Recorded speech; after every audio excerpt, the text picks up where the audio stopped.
अपने देश और जो भी विकसनशील राष्ट्र है दुनिया में, वहाँ गुर्बत या गरीबी ये सबसे बड़ी समस्या है। और सचमुच गरीबी की वजह से घर में सबको काम करना पड़ता है। पिता है, उसको शराब की लत है, वो पी के मारता है, तकलीफ देता है, कमाता नहीं है, जो कमाता है वो गंवाता है, ऊपर से घर से पैसा लेता है। तो फिर उसकी बीवी, माँ, बहन, सबको, बेटे, छोटे छोटे बच्चे, सबको कारोबार में हाथ बटाना पड़ता है।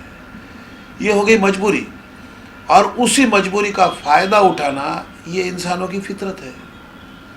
कोई अगर मजबूर है तो उसे कम से कम पैसों में ज़्यादा से ज़्यादा कष्ट करवाए जाते हैं, और जो कली है उसको फूल बनना उसका हक है, जो कुदरत ने उसको दिया है, उस हक से वंचित किया जाता है। ये बहुत गंभीर और पूरी इंसानी कौम के लिए शर्मनाक बात है।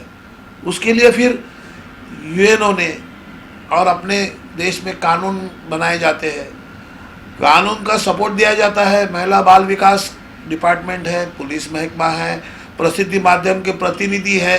तो किसी भी रूप में किसी के जरिए ये बात प्रसिद्धि माध्यम या गवर्नमेंट मशीनरी के पास पहुंचती है तो उसके ऊपर कोई ना कोई एक्शन लिया जाता है।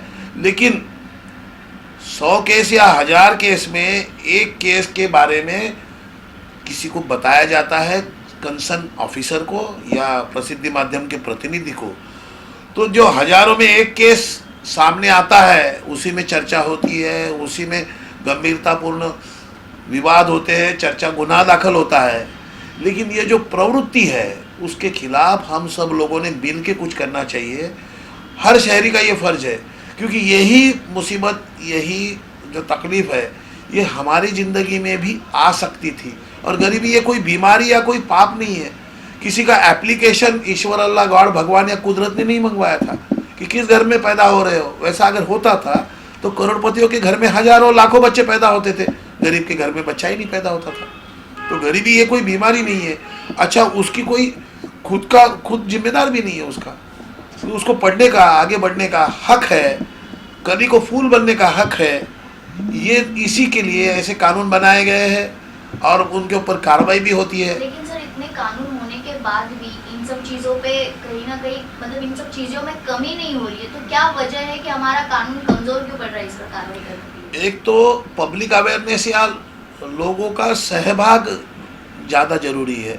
मैन टू मैन कम्युनिकेशन सब तक पहुंचा के, जो कन्विंसिंग का काम है, जो समझाया जाना चाहिए, वो समझाने वालों की कमी है, इसलिए समझने वालों की भी कमी है। सब तक पहुंचाया तो ज़रूर फ़र्क पड़ेगा। ऐसा ज़रूरी नहीं है कि पूरे एक दिन में पूरा हिंदुस्तान या पूरी दुनिया बदल जाएगी, लेकिन पढ़े लिखों के बारे में जो आगाह करने का काम जो हमारे प्रसिद्धि माध्यम करते हैं, यही काम सभी सरकारी अफसर, सभी पढ़े लिखे टीचर वगैरह, जो भी अलग अलग प्रोफेशन में जो पढ़े लिखे हैं, जिनका जनता से संपर्क आता है, जैसे डॉक्टर है, ये लोग भी बताएंगे तो कम से कम 50% तो तुरंत कम हो सकता है। क्योंकि कानून क्या है, करने के बाद सज़ा दी जाती है। अभी कानून में जितनी सज़ा है उतनी है, फिर बेलेबल है, नॉन बेलेबल है, 24 घंटे के अंदर बेल होना है, बेलेबल ऑफेंस है तो तुरंत बेल आउट होना है, ये जमानत ले लेते हैं, और फिर बाकी लोगों पे उतना असर नहीं होता। लेकिन डर से ज़्यादा उनको अगर समझाया और उनको शामिल किया तो आसान होगा। और उसके लिए सबको कोशिश करनी होगी, ना कि सिर्फ प्रसिद्धि माध्यम का ये काम है, बल्कि पब्लिक अवेयरनेस के लिए जो पढ़ा लिखा है और जिसमें कन्विंसिंग कैपेसिटी है, उस टाइप के प्रोफेशन में है, उसने ये काम करना चाहिए। और इंसानियत का काम करके, इंसानियत का फ़र्ज समझ के करना चाहिए, क्योंकि ये इससे इंसानियत का भला होगा, इंसानी कौम बदनाम नहीं होगी। सर, जैसे कि हमारा शहर औद्योगिक शहर है, बहुत से उद्योग हमारे शहर में चलते, तो हमारे शहर में भी सर्वे के अनुसार बहुत से बाल मजदूर है। तो एज अ पुलिस प्रशासन आप किस तरह की कार्रवाई कर सकते हो? ये कोई किसी ने नज़र में लाके दिया। जैसे परसों एक अनजान अच्छे शहरी ने, जिम्मेदार शहरी का अपना परिचय देते हुए हमारे हिललाइन पुलिस स्टेशन में फ़ोन किया कि एक छोटी बच्ची को घर में ताला लगा के बंद किया है और आप तुरंत कुछ न कुछ कार्रवाई करें। पता बताया गया, वहाँ तुरंत पुलिस पहुँची, हरकत में आई, ताला था, उसकी फ़ोटो निकाली गई। बहुत लोग जमा हो गए थे, 100-200 लोग। इतने सारे के सारे गवाह देने आएंगे ऐसी उम्मीद नहीं थी, लेकिन किसी न किसी तरीके से हम तक और प्रसिद्धि माध्यम तक ये बात पहुंचाई गई। उसके बाद तहकीकात की गई, बच्ची को बुला के उसका बयान लिया गया, मेडिकल किया गया, और जो अच्छी पढ़ी लिखी एक नाबार्ड जैसे बैंक में अफसर की नौकरी करने वाली, और वो ऐसी जाति करती है, बच्ची को लेके आती है उत्तर भारत से और उसको पढ़ाने के लिए लाती है, उसके ऊपर जातियाँ करती है, तो पढ़ने से वंचित करती है। ये जो है तो मतलब सामाजिक उत्तरदायित्व और जो जिम्मेदारी है उसका एहसास अगर पढ़े लिखों को नहीं होगा तो अनपढ़ से क्या उम्मीद करें। लेकिन जैसे जागरूक शहरी का परिचय एक ने दिया, ऐसा ही सब ने, हमें क्या लेना देना ही नहीं, हमें ही लेना है और हमें ही देना है, हमको ही भुगतना है। क्योंकि ये बच्चा उसको दबाया गया, शोषित हुआ, और बाद में अगर ये गुनहगार हुआ या समाज के विरोध में समाज विघातक काम करने लगा तो उसको दोष देने से अच्छा है समाज में जिनकी वजह से ये होता है, तो किसी भी बीमारी की, मुसीबत की जड़ जैसे ढूंढी जाती है, वैसे ही है।